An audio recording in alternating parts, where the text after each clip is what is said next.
এটা আসলে আমাদের দেশে বাস্তবায়ন হয় না কেন? আমি এখন আছি কুষ্টিয়া ডিসি কোর্টে, সেখানে একটা বৃক্ষ মেলা হচ্ছে। সেই বৃক্ষ মেলার একটা স্টলের সামনে আমি আপনাদেরকে একটু নিয়ে যাচ্ছি।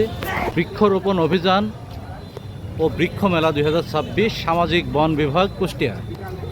তো বেসিক্যালি যেটা দেখাতে যাচ্ছি, এই যে দেখেন, এটা হচ্ছে একটা, এই যে ওখানে লেখা আছে বসত বাড়ি বনায়ন। এখানে খুব সুন্দরভাবে একটা প্রজেক্ট দেখানো হয়েছে। এখানে পুকুর, এখানে হাঁস মুরগি মাছ এগুলো দেওয়া আছে এবং চারপাশ দিয়ে বিভিন্ন গাছ দেওয়া আছে। এটা দেখা যাচ্ছে একটা সেচ খাল। তো সেচ খালের পাশের বনায়ন, এটার একটা প্রজেক্ট এখানে সুন্দরভাবে দেখানো হয়েছে, যেটা করলে আসলেও একটা যে কোনো সেচ খালের পাশে পরিবেশটা একটা বনভূমিতে ভরে উঠবে। তো এটাও একটা সুন্দর প্রজেক্ট। এই যে সেচ খালের ভেতরে অনেক মাছও দেওয়া আছে, মাছগুলোও এখানে সুন্দরভাবে বেড়ে উঠবে। মাছ চাষের পাশাপাশি একটা বনায়ন প্রকল্পও কিন্তু বাস্তবায়িত হয়ে যাবে। একটা রেলপথ বনায়ন। তো রেল লাইনের দুই পাশ দিয়ে দেখেন কতগুলো গাছ লাগানো হয়েছে, বিভিন্ন প্রজাতির গাছ, বর্ষজীবী উদ্ভিদ।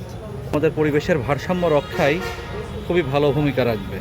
আরেকটা দেখেন সড়ক বনায়ন, একটা প্রজেক্ট দেখতে পাচ্ছেন কত সুন্দর একটা সড়ক। এই সড়কে মনে করেন যে পাশের যে বনায়ন, অর্জুন গাছ বা বিভিন্ন বর্ষজীবী উদ্ভিদ রোপণ করে সেই জায়গাগুলোতে দেশের মোট আয়তনের যে 25% বনভূমি থাকার প্রয়োজন, সেটার প্রয়োজনীয়তা কিন্তু পূরণ করা সম্ভব।